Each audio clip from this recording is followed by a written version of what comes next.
Hello बच्चों, कैसे हो आप लोग। उम्मीद है बहुत अच्छे होंगे और बहुत मन लगा के अपनी पढ़ाई भी कर रहे होंगे। तो आज की क्लास में हम लोग एनसीईआरटी सोशल साइंस के चैप्टर 1 के क्वेश्चन आंसर को करेंगे। अभ्यास प्रश्न है। तो पहला क्वेश्चन जो है चैप्टर 1 का वो है, लोकतंत्र में सार्वभौमिक वयस्क मताधिकार क्यों महत्वपूर्ण है। लोकतंत्र में सार्वभौमिक वयस्क मताधिकार निम्नलिखित कारणों से महत्वपूर्ण है।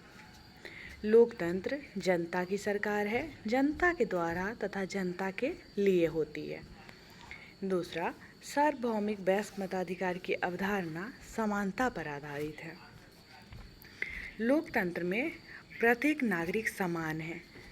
जाति, पंथ, धर्म, क्षेत्र, अमीर या गरीब लोगों की परवाह किए बिना हर वयस्क को वोट देने की अनुमति है। इसे सार्वभौमिक वयस्क मताधिकार कहा जाता है। सेकेंड क्वेश्चन है, बॉक्स में दिए गए संविधान के अनुच्छेद 15 के अंश को पुनः पढ़िए और 2 ऐसे तरीके बताइए जिनसे यह अनुच्छेद असमानता को दूर करता है। संविधान के अनुच्छेद 15 में धर्म, जाति, लिंग या जन्म स्थान के आधार पर भेदभाव पर रोक है। इस अनुच्छेद में 2 तरीके असमानता को संबोधित करते हैं। पहला है, राज्य किसी नागरिक के विरुद्ध केवल धर्म, मूल वंश, जाति, लिंग, जन्म स्थान या इनमें से किसी आधार पर कोई भी भेद नहीं करेगा।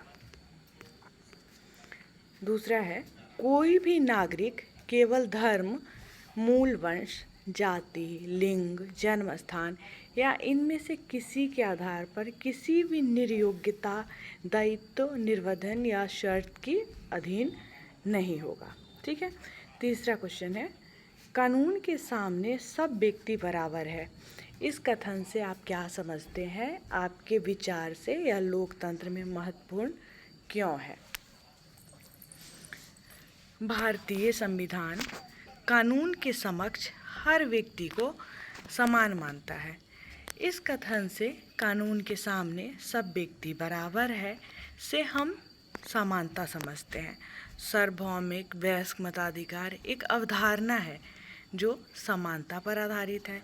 लोकतंत्र में समानता महत्वपूर्ण है क्योंकि लोकतंत्र जनता की सरकार है जो जनता के द्वारा तथा जनता के लिए होती है।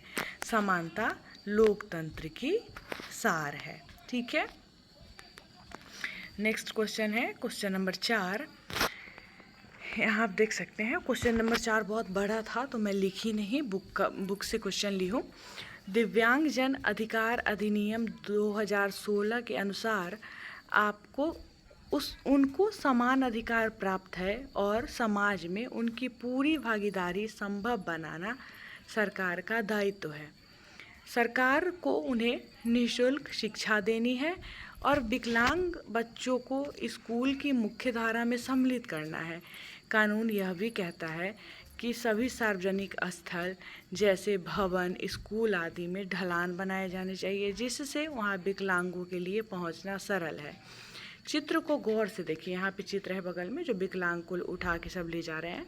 चित्र को गौर से देखिए और उन बच्चों के बारे में सोचिए जिसे सीढ़ियों से नीचे लाया जा रहा है।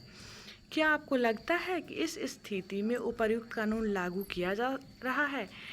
वह भवन में आसानी से आ जा सके उसके लिए क्या करना आवश्यक है?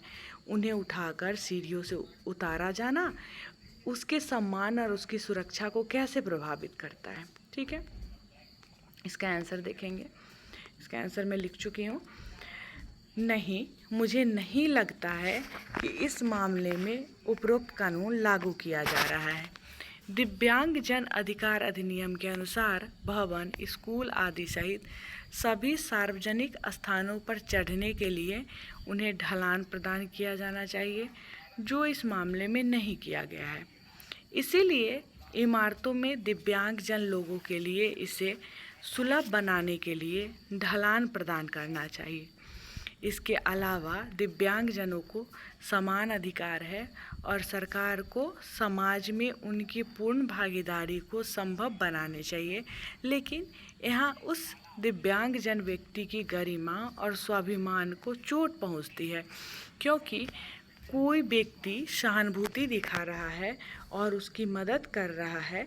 दिव्यांगता के कारण केवल अन्य द्वारा मदद किए जाने के इस मामले में लड़का दया या हीन महसूस कर सकता है।